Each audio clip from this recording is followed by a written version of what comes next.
Situated cognitive theory में जो एक अहम एस्पेक्ट है या उसका एक बहुत बड़ी स्ट्रेंथ है किसी भी लर्निंग एनवायरनमेंट में एक्टिविटी के दौरान में वो ये है कि हम किस हद तक लर्निंग कम्युनिटीज़ को सोसाइटी को दे सकते हैं। लर्निंग कम्युनिटीज़ वो कम्युनिटी है जिसके अंदर लर्निंग का प्रोसीजर बहुत एक्टिव हो, जिसमें कि सोशल कल्चरल हर तरह की एक कॉन्टेक्स्ट को मद्देनज़र रख के एक एक्टिव एनवायरनमेंट इस तरह का लर्निंग का अवेलेबल हो जिसमें कि लर्नर एक्टिवली एक दूसरे के साथ इंगेज्ड भी हों, उनके साथ कम्युनिकेशन भी उनकी चल रही हो, एक दूसरे के पॉइंट्स को लेकर के वो लर्निंग को आगे भी बढ़ रहे हों और प्रॉब्लम सॉल्विंग की उनमें बेहतर से बेहतर एबिलिटी भी आ रही हो और एक ऑन गोइंग एक प्रोसीजर के तौर पे ये एक्टिविटी चल रही हो, ना कि एक इस तरह की एक्टिविटी जो एक सर्टन पैराए को याद करने का नाम हो, एक सर्टन इंफॉर्मेशन के पैकेट को याद करने का नाम हो और उसको फिर रीराइट करके आप एग्ज़ाम में अच्छे नंबर दें और उसको भूल जाएं, अपनी मेमोरी से कहीं पे इरेज कर दें। क्योंकि कॉग्निशन में हमें ये मालूम होता है जब हम पढ़ते हैं कि जिन चीज़ों को हम बार बार अपने अप्लाई भी नहीं करते, याददाश्त में दोबारा से ताज़ा भी नहीं करते, वो हमारी जहन से ग्रेजुअली महव होती जाती हैं। तो वो लर्निंग या वो नॉलेज जो कि ट्रांसफ़र किया जाता है जिसका स्टूडेंट रियल लाइफ में कोई उसकी यूटिलिटी नहीं देखता, उसके लिए कहीं उसको एप्लीकेशन का स्कोप नज़र नहीं आता, तो this is but natural and obvious कि it will gradually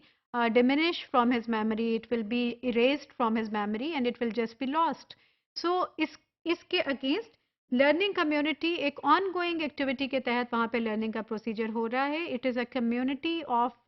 those kind of people who are just actively engaged in the process of learning.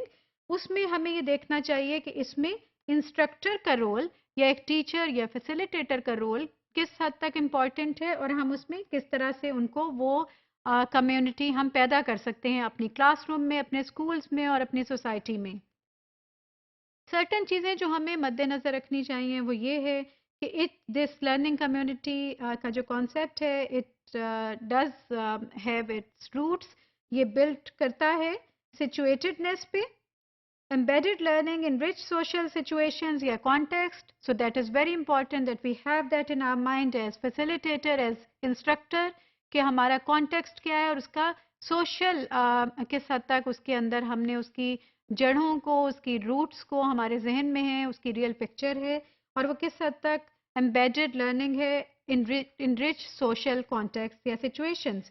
Commonality उन लोगों में, उन जिनके साथ हम interact कर रहे हैं, उनकी एबिलिटीज़ में, उनकी लाइकिंग्स, उनकी डिसलाइकिंग्स में किस हद तक कॉमनैलिटी हम लेकर आ सकते हैं, उनके अंदर एनकल्चरेशन और आइडेंटिटी किस हद तक हम स्ट्रेंथन कर सकते हैं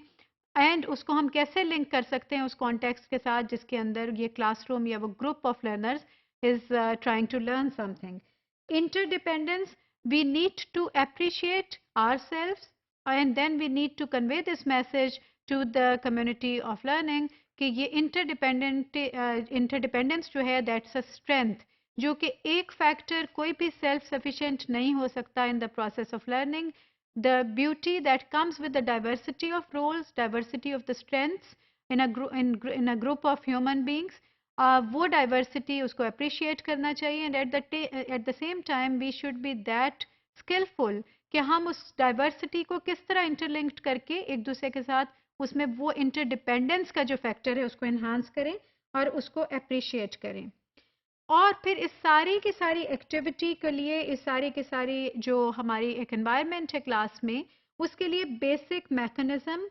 और इंफ्रास्ट्रक्चर जिसमें अकाउंटेबिलिटी का, अगर रिसोर्सेज इंपॉर्टेंट हैं, अगर सर्टन टूल्स इंपॉर्टेंट हैं, वो मैकेनिज्म इंपॉर्टेंट है, तो उसमें अकाउंटेबिलिटी का फैक्टर भी किस हद तक इंपॉर्टेंट है। Where and how we are going to have assessment for learning and then assessment of learning. तो ये दोनों एक ऑन गोइंग यानी कि समेटिव फॉर्मेटिव असेसमेंट्स,